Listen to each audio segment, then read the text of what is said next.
In the spring of 1979, I can recall visiting my uncle when he put on a recording that had a drum fill in it that caught my attention.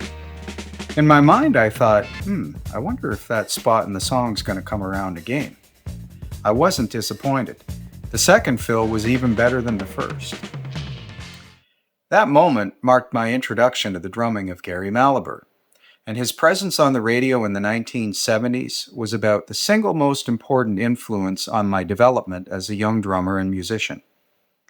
A native of Buffalo, New York, Gary would hone his musical skills in a live music scene that he described as a beautiful chaos, where venues like the Pine Grill would feature world-class musicians such as John Coltrane, George Benson, and keyboardist Jimmy McGriff, who, like many keyboardists that played the Pine Grill, were featured on their in-house Hammond B3 organ.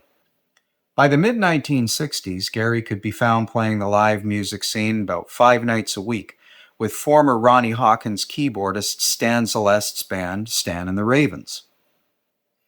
One such evening included an introduction to jingle writers David Lucas and multi-instrumentalist Don Elliott.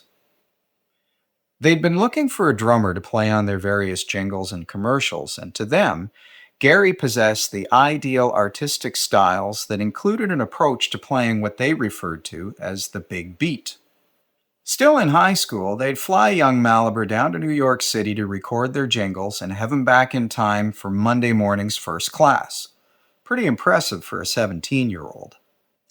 One of the perks Gary recalled, apart from getting significant studio experience, was that session legend Chuck Rainey was often the bassist on those jingles and commercial dates. Like session great Steve Gadd, Gary also spent some time in the drum corps, developing his fluidity and accuracy that translated wonderfully into songs like Swingtown. In the late 60s, he enrolled at the University of Buffalo, where he headed up the drum line in the marching band. At some point during his time at U of B, Gary offered up some of his compositions, or what he referred to as drum cadences, for the marching band to play. The problem was the director of the marching band was bound by the syllabus used by the music faculty, and therefore couldn't play them. That particular drum cadence, however, would play a significant role in the crafting of a hit song, which I'll discuss later in this video. As Gary continued to play club dates and do those session dates in New York City, he would eventually move to New York to take up a residency at a club with a band called Raven. An offshoot of Stan Zalest's Buffalo band, they took up a residency at a club called The Scene. While on tour with Raven, a roadie for the band lent Gary a copy of Van Morrison's Astral Weeks. And the moment Gary heard the recording, he thought to himself, I've got to work with this guy. One night, Morrison would be playing a club in the East Village of New York City called the Gaslight. So Gary went down to hear the songwriter and his band. The first night he saw them, he noticed there was no drummer in the group. So Mallaber approached pianist Jeff Labes and asked him if he might be able to sit in sometime. It was in or around that time when Morrison's manager Lou Merenstein invited Gary to join the group on a bunch of sessions that they were doing to work on some songs that Van had been writing. It was the summer of 1969. Van's band members were living in upstate New York, and Gary would move out to Woodstock to live at Van's home. And together, they'd commute to New York City to begin the sessions that would become the album Moondance. In Gary's recollection, things came together quite nicely for the making of that album. The band was very cohesive, and most songs were recorded live off the floor with very few overdubs. There were a few exceptions, namely the vibraphone part on the song Crazy Love, which Gary would record with engineer Elliot Shiner. He remembered seeing a set of vibes that had been rented by the studio and asked if he could put some vibraphone on one of the tracks. Elliot got it mic'd up and ready to record, but then they realized there were no mallets with the rental. Not wanting to let the opportunity go to waste, Gary sought out a storage room that contained a locker with a toolbox in it. In that toolbox were 3 Craftsman screwdrivers with soft rubber handles that he would use to track his vibraphone part. The album would be hugely successful, and everyone from the critics at Rolling Stone magazine to the jazz casuals Ralph Gleason reviewed it favorably. In the summer of '71, Gary would move to Fairfax, California, when Morrison decided to relocate there for the recording of his next album, Tupelo Honey. Warner Brothers executive Joe Smith tried signing Van's band to their own separate contract with Warner Brothers. This proved to be unsuccessful, so during the downtime, Gary would commute to Los Angeles to take on recording sessions. Networking in the Los Angeles area at the time often included Monday nights at the Troubadour, where he would meet world-class musicians such as guitarist Jesse Ed Davis and Davis's band leader at the time, Taj Mahal. Those Monday evenings introduced him to the likes of Jackson Browne, J.D. Souther, Ned Doheny, and Bonnie Raitt, all of whom he referred to as being part of the Southern California songwriting circle, with each of whom he'd record these albums. It would be at the Troubadour where Gary would meet former Doors producer and engineer Bruce Botnick, who would invite him to do some recording sessions for the latest Steve Miller album, Journey Out of Eden. It would be during those recording sessions where Gary met keyboardist-producer Ben Sidran. By 1973, many sessions followed with singer-songwriter Paul Williams and keyboardist-producer Sidran. Sidran, who was now producing new artists, called Gary up to track some drums for a young and exciting guitarist out of the southeast Boston area, Paul Pina. It was Pina's second album, and it would figure into Gary's recording career in a fairly significant way that I'll discuss a little bit later in this video. By mid-1974, Gary had developed quite a good reputation in the LA studio scene, and Steve Miller was among the people in the business who described Gary as the drummer to call if you wanted a hit single. It was then that he put in a call to both Gary and bassist Lonnie Turner to move out to Novato, California with him to begin recording some tracks for his last album with his contract to Capitol Records. Because Miller's contract afforded him complete artistic control, he felt that he wanted to go in a very different direction. He felt he knew what radio needed and what the markets wanted.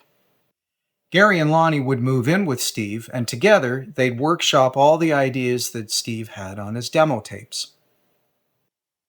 Ultimately, they'd record about 80 to 90% of the material that would become the next two albums, Fly Like an Eagle and Book of Dreams. With each tracking session, Gary would typically ask Steve if the band could try some of his ideas, and much like Van Morrison had done, Steve was more than happy to let Gary be as creative as he liked. In a 1995 interview for Modern Drummer, Gary said, "Steve always said yes. And I got that same hair standing up on my arm feeling with him that I got when Van let me come up with the ideas for the Moondance album." Steve had been trying for several years to record a version of Fly Like an Eagle that he would be completely satisfied with. When Gary heard the previous recordings that Steve had done of the song, and having his Buffalo roots firmly planted in the sound of the Hammond B3 organ, like the one that was at the Pine Grill, Gary suggested to Steve that they include a Hammond B3 organ on the recording because it had an R&B feel to it. So Steve contacted Wahim Young, who at the time was based in the San Francisco Bay Area because he was working with Carlos Santana's band. Now, by this point in his career, Gary had done a substantial number of studio recordings. He had felt that rather than relying solely on overhead microphones to pick up the details of his cymbal playing, that he would request each cymbal be close-mic'd, in particular the ride cymbal, and another cymbal which I'll discuss a little bit later in this video.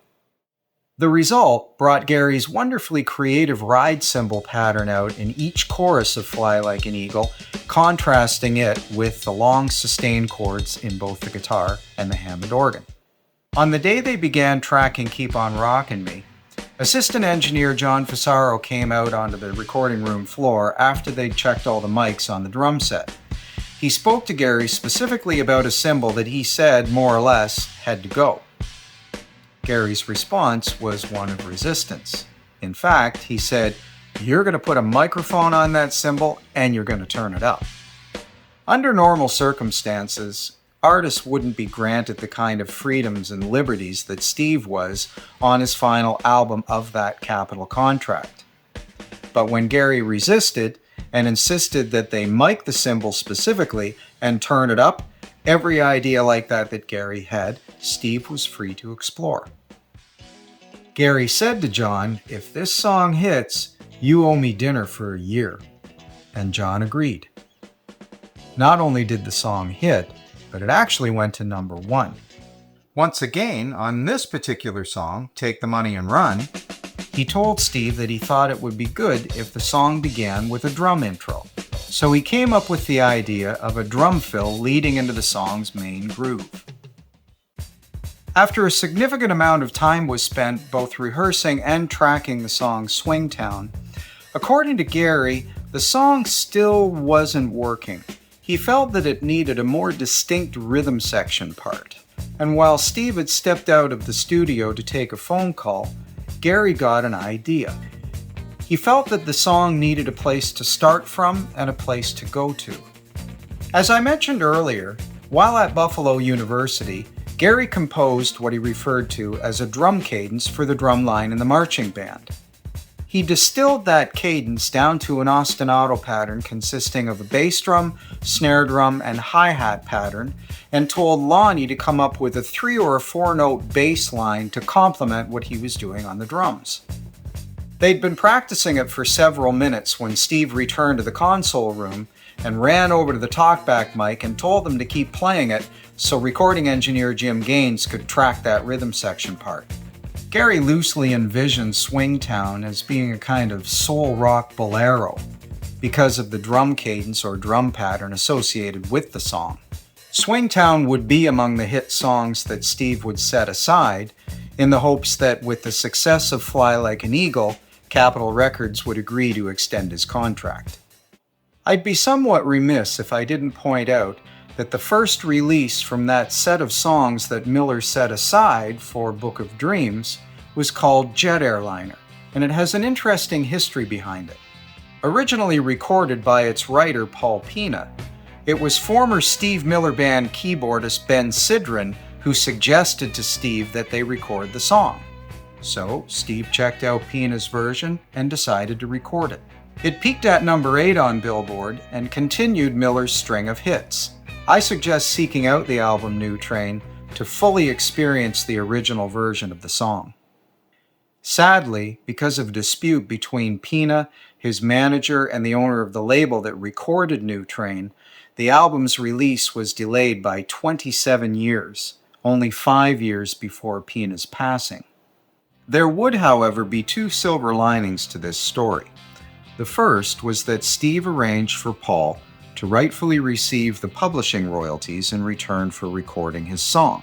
And the second would be that both versions of this great song featured Gary's wonderful playing. Following the release of Fly Like an Eagle, Steve remarked, "I think this could be something huge." And it wasn't long before they were playing football stadiums for 100,000 people or more. And Gary's creative input on that album had a lot to do with that. It truly was, as he said in that interview, his golden moment. The Steve Miller Band would tour for several months at a time, and then they'd come in off the road for a short break. It was then when Gary could fit in some recording sessions during his downtime with the band. Legendary promoter Bill Graham, who had been following Steve's career since the days when he played the Fillmore West, was managing a new singer named Eddie Mahoney. He specifically requested that both Gary and Lonnie come to the studio to begin tracking Eddie's debut album. And together with Doors producer Bruce Botnick and legendary engineer Andy Johns, they tracked the hit singles Baby Hold On to Me and 2 Tickets to Paradise. Upon hearing Eddie's voice for the first time, to Gary, it sounded more like that of a soul singer. And so, with Bruce and Andy on board, Gary suggested to the other musicians that when coming up with a concept on how to play each one of Eddie's songs, that they first view the songs through that of a soul or R&B lens, and then through that of a rock and roll one. Since doing all of those seminal recordings in the 1970s, Gary has done many interviews in which he's referred to the term soul rock. He may have been one of the very first to use it in order to give context to an interpretive style or to a stylistic approach. So what is soul rock, and what might it sound like when applied to the drum set? Perhaps this could be demonstrated through a brief comparison of some of the drum parts that Gary created in and around the time of Fly Like an Eagle and Book of Dreams to the drum parts found in some R&B and soul songs of the late 60s and early 1970s.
There's probably a half dozen more, but I think these comparisons draw enough similarities in order to understand Gary's concept as it applies to his creative process.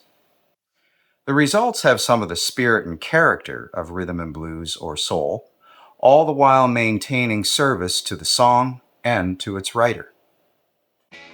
If you want to catch Gary live, as of the making of this video, he can be heard on tour with A.J. Croce. Thank you for watching my video, and special thanks to Gary Mallaber for your artistry. Please let me know in the comment section below which Gary Mallaber drum part you enjoy the most. And also, thank you to Van Morrison and Steve Miller for providing your musicians with the opportunity to propel your music to such great heights. Bye for now.